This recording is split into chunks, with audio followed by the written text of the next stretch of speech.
Hey everyone, welcome to another video. Today we're going to talk about issues number 2 and 3 of the Ultimates, written by Denise Camp. But before we dive into the story, I want to ask you a favor. If you enjoy this video, please leave a like and a comment to help the channel grow. This issue opens in Washington, D.C. on a peaceful day, as civilians walk in front of the nation's top home. But unannounced to them, the calm day was shattered as an explosion echoes in the distance. With no time to waste, the Secret Service members patrolled through the crowds and sprung into action, only to be completely outmatched. For both the civilians and Secret Service members were under the idea that they were being attacked by something evil, attacked by the Avengers. And on the next page, we see the Ultimates in all their glory crashing on the scene with Captain America taking the lead. With no time to waste, our heroes stormed the front lawn while continuing their assault because they were here to save America. But before we can continue with this part of the story, the next page takes us back to much earlier, as Steve Rogers walked into a high-tech room that was designed by Tony. Steve wanted to catch up on all the history he missed while in the ice. So with everything in place, Tony started up the holo program and allowed Steve to watch history unfold. Now, Tony did warn him that what he was about to witness wasn't pretty, so with shock in Steve's eyes he watched as the atomic bomb went off. During this hologram, Steve also went on to watch how the Maker played a part in every major event in America's history, leading up to the current day. Now this included the Maker preventing anyone from becoming a hero in any meaningful way, to him persuading politicians to do his bidding. Following this massive info dump, we then fast forward back to the battle at hand, as the Ultimates entered the White House and went straight to work. With Ant-Man wrecking shop, Tony made good use of his armor as Captain America continued to push forward into the top office of the land, only to see Midas at the center of the whole thing. Because in this universe, Midas was now the president, and to make things worse he was wearing Howard Stark's armor covered in gold. Now this right here was something Tony wasn't good with, so with anger in Tony's heart he approached Midas, just for Steve to pull him back. With tension in the air, Midas was the first to speak, so as he stood to his feet, he went on to say, "I thought you'd like it, because after Tony's family betrayal, the Stark's assets were there for the grabbing, so Midas made it his own." Now with that insult thrown in Tony's face, Midas then went on to continue to say, "It was a genuine collector's item, but Osborn got the lion's share of everything, but he had to have this one, because he couldn't resist owning a piece of history." And as for how he got the White House, Midas went on to say, he got her in a sweetheart deal with the Maker in '63, but the only catch was that he had to get rid of the old tenant himself, which is a reference to the assassination of JFK. So with Midas's rise to power explained, Midas then told Steve that he wants to get down to brass tacks, because his associates believe them as a bunch of people with violent ideologies that must be destroyed completely. But Midas is a businessman, so he doesn't care about ideology or violence. And all he cares about is what deal he could make. But see, what Midas don't understand is that Captain America is not here to make any deals at all, because all he wants to do is save America. Now this was funny to Midas, because he told Cap that he had a much wider view of America, because America has always been more than the United States, for in his perspective, America also included Central America, Latin America, Canada, and the Caribbean. For each of them are countries with its own flags, governments, and people that are separated by distance, language, and culture, but yet they are connected. So in the end, America is power over commerce, which is the power to transmute things into capital. Now this statement led to Midas going on about the importance of the dollar and how important it is to everything, but Cap didn't really care about any of that. Because Cap gave Midas a deal of his own, so he went on to say, they know what he is doing in the basement, and they are going to put an end to it, so Midas's choices are to move aside or they will go through him. And like a good businessman, he chose the latter, and blasted Cap right in the face, and just like that, the battle was back on. With energy blasts flying left and right, Cap jumped back to his feet and dived right back into the fight. And during the exchange, Midas told Cap that he is a member of the Hellfire Club, and he is in good standing. Now this is the same club that several founding fathers were a part of. Now with Midas distracted, Tony took the opportunity to blast the ground under his feet, and as predicted, the ground collapsed under them. So with the floor gone, Midas, Cap, Tony, Ant-Man, and the Wasp fell to a sub-basement below. So as everyone struggled to their feet, Cap caught sight of their target, for the person they came for was America Chavez. In this universe, no one quite understands who she is or where she came from, and according to Midas, she came out of nowhere and never said a word to them. But if he had to guess, he assumed that she came from the future after some violent sort of explosion, or perhaps an escape gone wrong. But see, Midas is an entrepreneur, so he made sure he made a profit off of her. So as he watched the imprisoned America Chavez, Cap told Tony that he needs to take the lead in this battle, but unfortunately, Stark used most of his energy in breaking the floor, so he was left with just basic functions. This right here was not the ideal situation, because Midas immediately hit Tony with a blast that sent him flying back. With Tony out of the way, Midas stated that he used her self-repairing clothes to create a cosmic ray shield lighter than cotton and used it for space shuttles. They also used the compounds in her blood to cure all forms of cancer, but sells it for $10,000 a dose. And as for her power, Midas is using it to power Maryland, Virginia, and his armor. So just like that, Midas lived up to what he thought America was, and used Chavez for all he could.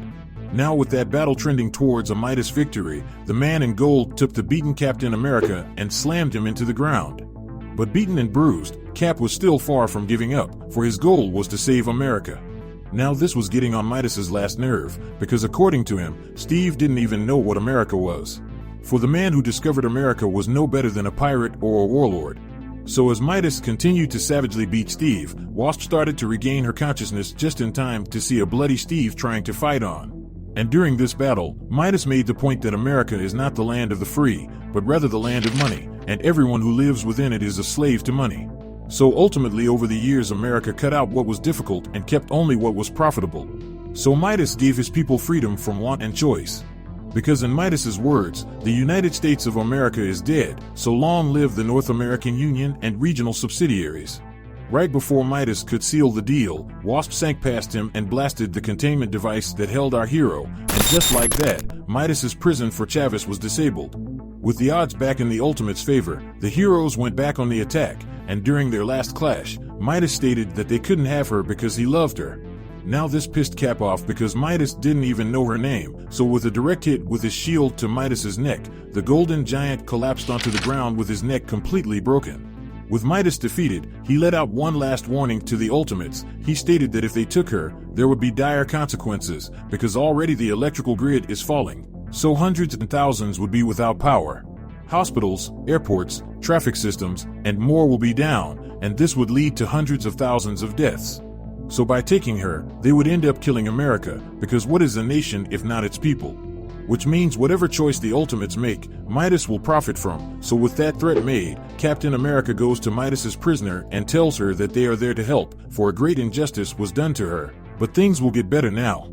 Because on this day, Steve did what he set out to do and saved America herself. And on the last page, we see the Ultimates walking away victorious. And with that said, issue number 2 comes to an end. Following that turn of events, the next issue opened up with the birth of the Hulk, but in this universe, the Gamma Bomb went off in the Pacific Proving Grounds instead of Wisconsin. And to make things worse, this test was done within eyesight of an island, an inhabited island full of unexpected natives that weren't expecting all the chaos hitting their way. With an ominous mushroom cloud rising into the air, the civilians stood in shock as the aftershock of the impact ripped through their village. But see, the aftershock of the impact was the least of their concerns, for the radiation of the Gamma Bomb was more dangerous than anything they could imagine. Because this inhabited island was bathed in 80 million tons of radioactive fallout, and this snow-like powdery fallout affected 459 men and women. So because the entire island was contaminated, it was immediately upgraded to the most gamma-concentrated area on Earth. And as a result of this fallout, everything within its land started to mutate uncontrollably, to the point where creatures were being observed growing 300% bigger than normal, as well as an emergence of new vegetation on the daily. It was so bad that the people who were observing them started to call the once peaceful island Monster Island. So, with all that out of the way, we fast forward to the current day, and on said Monster Island as Tony, Thor, and Sif teleported in. Right off the back, a gigantic lizard appeared in front of them and charged directly at them. Now this caught Stark off guard, because something like this shouldn't be possible, but rather if it should or shouldn't isn't a concern of Thor at all. Because according to him, all he sees is a foe before him, and he has much experience with fighting giant serpents and things that shouldn't exist. So with his hammer in hand and thunder in his eyes, less than 1 minute later, the creature was no more. With the creature now gone, Thor was highly disappointed because he was expecting more of a fight. Now to me, this was funny, because Tony was left saying that they didn't have to kill it. Because to Tony this place was a treasure trove of research, so he made sure to save all his observations. for this place was unbelievable. Decades of gamma exposure have produced flora and animals there like nothing else on Earth. And one of the examples Stark gave was a gigantic crab, for this crab has evolved at least 5 different times independently from anything else out there. Now with excitement flowing through Tony, he continues to say God loves crabs. And just like that, Sif took her blade and cut it into 2, and replied with not all gods. Now this was getting under Tony's skin, because for every creature they killed was equivalent to an extinction level event. Because many of the creatures inhabiting the island were what one would call a sui generis, or one of a kind. But that is when Thor went on to say that Tony doesn't understand the nature of the island, because it is more than merely wild, for this place is poisoned and at war with itself, and if it could it would destroy them. But once again, Tony didn't care about any of that, because the government whipped these islands off every map and sunk a reef of radioactive battleships to make it impossible to reach this place by normal means. So because of all of that, Tony also believes that their objective was born on this very island. Now their target is supposed to be the strongest creature on the island. And on the next page, we get a data sheet that explains just how dangerous this island could be. Because on this page we learn that Banner is the director of this entire project and he sent a research team there, knowing that they all would die. In fact, it was so bad that the researchers stated that they could send the entire Union Army to pacify this place, and it still wouldn't be enough. Because this island is a mouth that will swallow the entire world whole. Getting back to the story, we pick up with Tony saying that everything here is completely saturated in gamma energy. And right after he said that, a gigantic green creature burst on the scene and knocked them all out of the way. So with the green creature standing before the team, Thor and Sif stood their ground and prepared to throw down. And with his hammer surrounded by electricity, he threw it at the creature, and with little to no effect, the creature caught it and hit Thor with a mean punch.